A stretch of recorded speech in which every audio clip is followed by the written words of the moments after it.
ஆண்டவர் ரட்சகருமாகிய இயேசு கிறிஸ்துவின் இனிய நாமத்தினால் உங்களுக்கு என்னுடைய அன்பின் வாழ்த்துக்கள். இந்த வேளையில் கூட நம்முடைய வாழ்க்கையில் நமக்கு பார்வை தேவை என்பதை கர்த்தர் அழகாக ஒரு உவமையின் மூலம், ஒரு நேரடியாக நடந்த சம்பவத்தின் மூலம் வெளிப்படுத்துவதை நாம் காணலாம். லூக்கா எழுதின சுவிசேஷம் 18ஆம் அதிகாரத்திலே 35வது வசனத்தில், பின்பு அவர் எரிகோவுக்கு சமீபமாய் வரும்போது ஒரு குருடன் வழியருகே உட்கார்ந்து பிச்சை கேட்டு கொண்டிருந்தான். எனக்கு பிரியமானவர்களே, இந்த எரிகோ பட்டணமானது கள்வர்களாலும் கொள்ளை கூட்டத்தினாலும் நிறைந்த ஒரு இடமாக காணப்பட்டது. அந்த வழியர்கள் யாரும் அவ்வளோ சீக்கிரம் நடக்க மாட்டார்கள். ஏன்னால் போன வழிப்பறியிலே எல்லாவற்றையும் பறிகொடுத்து விட ஒரு சூழ்நிலை இருந்தபடினால அந்த வழியிலே யாரும் நடந்து போக வேண்டிய சூழ்நிலை இல்லாதபடிக்கு பார்த்து கொள்வார்கள். இன்றைக்கு இதை கேட்டுக்கொண்டிருக்க பிரியமான பிள்ளைகளே, நாம் எங்கே உட்கார்ந்திருக்கிறோம்? எருசலேமிலா, எரிகோவிலா? ஒருவேளை எருசலேமிலே உட்கார்ந்திருந்தால் நல்லது, அது கர்த்தருடைய அப்பத்தின் வீடு. ஆனால் எரிகோவில் உட்கார்ந்திருந்தால் அந்த வாழ்க்கை எப்படி இருக்கும்? இதோ எரிகோவிலே ஒரு கூரன் உட்கார்ந்து பிச்சை கேட்டுக்கொண்டிருந்தான்.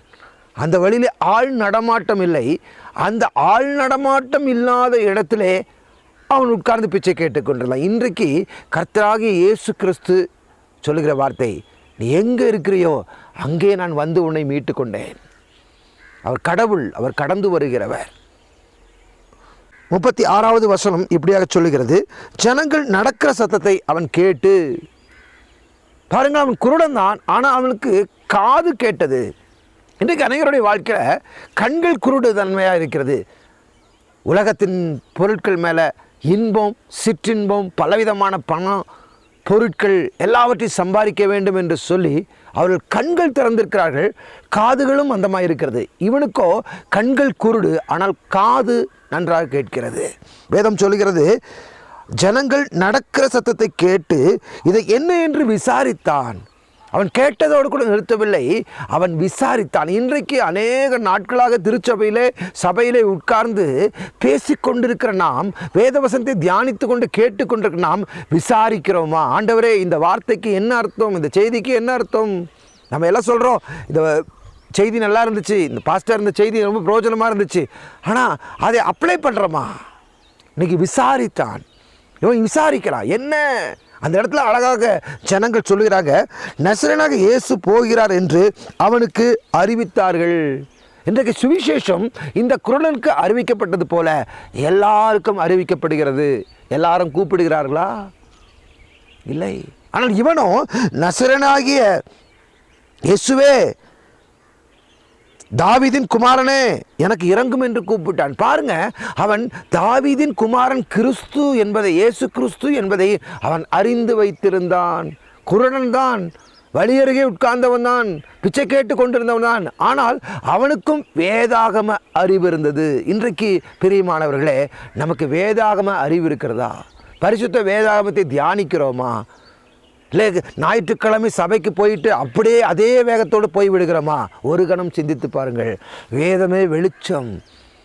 வேதம் சொல்லுது, நானே வழியும் சத்தியம் ஜீவனுமாக இருக்கிறேன்னு வார்த்தையை நாம் கேட்டிருக்கலாம். இன்றைக்கு ஒரு கடைசி சந்தர்ப்பம் கொடுக்கப்படுகிறது. வேதத்தை கவனமாய் தியானியுங்கள். ஒருவேளை கர்த்தராகிய இயேசு கிறிஸ்து ரகசிய வருகை இப்பொழுது நடக்குமானால் நாம் எங்கே போவோம்? ஆகவே கொஞ்ச காலம் இருக்கிறபடினால பிரயோஜனமாய் இருந்து கொள்ளுங்கள் என்று வேதம் சொல்கிறது. அவன் இயேசு, தாவீதே குமாரனே, எனக்கு இறங்கும் என்று கூப்பிட்டான். முன்னடப்பவர்கள் அவன் பேசாமல் இருக்கும்படி அவனை அதட்டினார்கள். அவனோ, தாவீதின் குமாரனே, எனக்கு இறங்கும் என்று மிகவும் அதிகமாய் கூப்பிட்டான். உங்களை சுற்றி யார் என்ன சொல்கிறார் என்று கவலைப்படாதீர்கள். ஒருவேளை நீங்கள் ரகசியமாய் கிறிஸ்துவை ஏற்றுக்கொண்டு உங்கள் வீட்டில் புறஜாதி மதத்தினராக நீங்கள் இருந்திருக்கலாம், புற மதத்தினராக இருந்திருக்கலாம். ஆனால் ரகசியமாய் நீங்கள் ஆண்டவரை ஏற்றுக்கொண்டிருக்கலாம். என்ன வந்தாலும் கிறிஸ்துவுக்காக ஜீவித்து பழகுங்கள். இன்னும் அதிகமாய் கூப்பிடுங்கள். அதட்டினாங்க, மேற்கொண்டு பேசக்கூடாது என்று சொல்லி அவனை அதட்ட அவன் முன்னை விட அதிக சத்தமாய் கூப்பிட்டான். இயேசு நின்று அவனை தம்மிடத்தில் கொண்டு வரும்படி சொன்னார். ஆமேன் சொல்லுங்களேன். உங்களுடைய கூக்குரல் ஆபத்து காலத்தில் என்னை நோக்கி கூப்பிடு, நான் உனக்கு உத்தரவு கொடுத்து உனக்கு அறியாது எட்டாவது பெரிய காரணங்கள் அறிவிப்பேன்னு சொன்னவர் இந்த குரலனுடைய சத்தத்தை கேட்டு அவர் நின்று அவனை தம்மிடத்தில் வரும்படியாக அழைக்கிறார். இன்றைக்கு நம்முடைய சத்தம் யாரை வரவழைக்கிறது? கர்த்தரையா, உலக மனுஷர்களையா, அதிபதிகளையா, இல்லை எம்எல்ஏக்களையா, எம்பிக்களையா, இல்லை பார்லிமெண்ட்டில் இருக்க பெரிய பெரிய ஆட்களையா, இல்லை போலீஸ் உத்தியோகத்தில் இருக்க ஆட்களையா? யாரை நோக்கி கூப்பிடுகிறோம்? ஆண்டவர் நோக்கி கூப்பிட்டால் அவர் ஓடோடி வந்து நமக்கு உதவி செய்ய தயாராய் இருக்கிற தேவன் அவர். ஹல்லேலூயா. இந்த வசனம் அப்படியாக சொல்லுகிறது, அவன் கிட்ட வந்த பொழுது அவர் அவனை நோக்கி, அவனால் பார்க்க முடியவில்லை, ஆனால் அவர் பார்த்து கொண்டிருக்கிறார். உங்கள் சூழ்நிலையை பார்க்கிற ஒருவர் உண்டென்றால் அவர் கர்த்தராகிய இயேசு கிறிஸ்து. ஹல்லேலூயா. அவனால் பார்க்க முடியவில்லை, இது அவருக்கு தெரியும். நம்முடைய சூழ்நிலை கர்த்தருக்கு நன்கு தெரியும், ஆனால் நாம் தெரிவிக்க வேண்டியது நம்முடைய கருத்தில் இருக்கிறது. அவன் கிட்ட வந்த பொழுது அவனை நோக்கி, நான் உனக்கு என்ன செய்ய வேண்டும் என்று இருக்கிறாய் என்று கேட்டார். பாருங்க, அவர் குருடனை பார்த்து கர்த்தர் கேட்கிறாரு, நான் என்ன செய்ய வேண்டும்? அவர் கேட்குறாரு, நம்ம சொல்ல வேண்டும், ஆண்டவரே எனக்கு இதை தாருங்கள், அதை தாருங்கள், இதை தாருங்கள் கேட்குறோம். ஆனால் நம்முடைய ஆவிக்குரிய கண்கள் திறக்கும்படியாக, அப்பாவுடைய நாங்கள் பார்க்கும்படியாக, பரலோக தரிசனங்களை பார்க்கும்படியாக நாம் கேள்வி கேட்டு கொண்டு இருக்கிறோமா? கார் வேணும், பைக் வேணும், பணம் வேணும், இதெல்லாம் சரி, இதெல்லாம் நாம் முதலாவது தேவனுடைய ராஜ்யத்தை நாம் தேடும் பொழுது இவைகளெல்லாம் நமக்கு கூட கொடுக்கப்படும். இவைகளை குறித்து நாம் கவலைப்பட தேவையில்லை. நாம் கவலைப்பட வேண்டியது நம்மை விட்டு எடுபடாத நல்ல பங்காகிய கிறிஸ்துவை இன்னும் அதிகமாய் ஜெபத்திலே வாஞ்சிக்க வேண்டும். ஹல்லேலூயா. வாஞ்சியுங்கள். அந்த குருடனுடைய வாஞ்சை, நான் உனக்கு என்ன செய்ய வேண்டும் என்று கர்த்தர் கேட்ட உடனே அவன் சொல்கிறான், ஆண்டவரே நான் பார்வையடைய வேண்டும். அவன் வேற ஒன்றும் கேட்கல, அவன் சொன்ன ஒரே வார்த்தை, பார்வையிட வேண்டும் ஆண்டவரே, எனக்கு நல்லா பிச்சை போடுங்க. ஜனங்கள் பிச்சை போடுகிற ஜனங்கள் நிறைய வேண்டும், இல்லை இந்த வழியில் எரிகோ வழியில் நிறைய ஆட்கள் நடக்க வேண்டும் என்று சொல்லவில்லை. அவனுடைய குறையை கர்த்தரிடத்தில் வெளிப்படுத்தினான். ஆண்டவரே நான் பார்வையிட வேண்டும். ராமேன் சொல்லுங்களேன். இன்றைக்கு இந்த செய்தியை கேட்டுக்கொண்டிருக்கிற சகோதரிகளே, சகோதரர்களே, உங்களுடைய வாழ்க்கையில் உங்களுடைய ஆவிக்குரிய கண்கள் திறக்கப்பட வேண்டும். நம்முடைய ஆவிக்குரிய கண்கள் திறக்கப்பட வேண்டும். அவன் சொல்கிறான், ஆண்டவரே சத்தத்தை கேட்ட சுவாமி, நீர் தாவீதின் குமாரன், நீர் எவ்வளோ பெரியவர், நீர் வியாதியை சுகப்படுத்தினவர், பிணங்களை உயிரோடு எழுப்பினவர், மரித்தவர்களை உயிரோடு எழுப்பினவர், வியாதியஸ்தை சுகமாக்கின்ற கேள்விப்பட்டிருக்கிறேன். நான் உம்மை பார்க்க வேண்டும் ஆண்டவரே. ஹல்லேலூயா. கர்த்தராகிய இயேசு கிறிஸ்துவை நாம் இந்த கண்களை கொண்டு பார்க்க வேண்டும். ஹல்லேலூயா. நான் பார்க்க வேண்டும். நம்முடைய வாழ்க்கையில் அவரை நோக்கி பார்க்க வேண்டும். அவரை பார்க்கும்படியாக இதுவரை ஒருவேளை 2 கண்கள் இருந்து நாம் அவரை பார்க்கவில்லை எனில் நம்ம கேட்போமா, ஆண்டவரே நான் உம்மை பார்க்கும்படியாக என் கண்களை திறங்க. நான் அநேக முறை தரிசனங்களை பார்த்திருக்கிறேன். ஆண்டவராய் இயேசு கிறிஸ்துவை ஒளியை போல நான் பார்த்திருக்கிறேன். ஹல்லேலூயா. இயேசு அவனை நோக்கி, நீ பார்வையடையாயாக, உன் விசுவாசம் உன்னை ரட்சித்தது. ஹல்லேலூயா.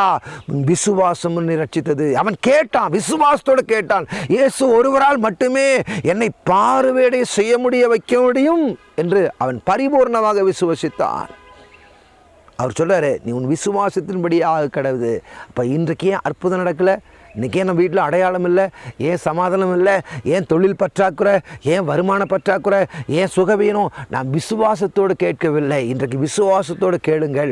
அவர் பாருங்களேன், இயேசு அவனை நோக்கி, நீ பார்வையடைவாக, உன் விசுவாசம் ரட்சித்தது என்றான்.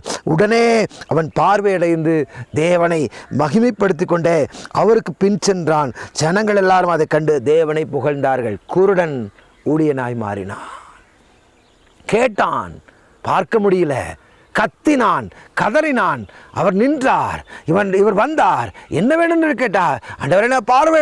அவன் பார்த்தான், அந்த மகத்துவத்தின் பின்பாகவே சென்று விட்டான். ஒரு ஆமேன் சொல்லுங்களேன். இன்றைக்கு நாம் அந்த மகத்துவமான கர்த்தரை கண்களை மூடி, ஆண்டவரே என்னுடைய ஆவிக்குரிய கண்களை திறந்து, யோவான் பார்த்த அதே தரிசனம், நிலையங்கி தரித்தவராய் அங்கே உன்னை பார்க்கணும் ஆண்டவரே. தலையெல்லாம் தங்கமயமப்பா, உடைய தலையிலிருந்து கால் வரைக்கும் வெளிச்சமாய் நீங்கள் தெரியுறீங்க ஆண்டவரே. தரிசனங்களை காண்பீங்க ஆண்டவர், பரலோகத்தை காமிங்கப்பா. இந்த பூமியில் நாங்கள் வாழ வேண்டிய விதத்தை எங்களுக்கு காண்பித்து கொடுங்க. என்னுடைய ஆவிக்குரிய கண்கள் திறக்கப்படும்படியாக ஜெபித்தோம். நாங்கள் ஜெபித்ததுபடியே, எங்கள் விசுவாசத்தின்படியே நீங்கள் எனக்கு கொடுத்ததுக்காக நன்றி. இயேசுவின் நாமத்தில் நல்ல பிதாவே, ஆமென். எனக்கு பிரியமானவர்களே, அந்த குருடன் பார்வையடைந்தது போல நாமும் இன்னைக்கு பார்வையடைந்து நாம் நம்முடைய பணத்துக்கோ பொருளுக்கோ கஷ்டப்பட்டு கொண்டு இருக்காமல் தேவ சமூகத்தில் காத்திருக்கும் பொழுது அவர் நம்மை ஆசீர்வதிப்பார். தேங்க்யூ. God bless you.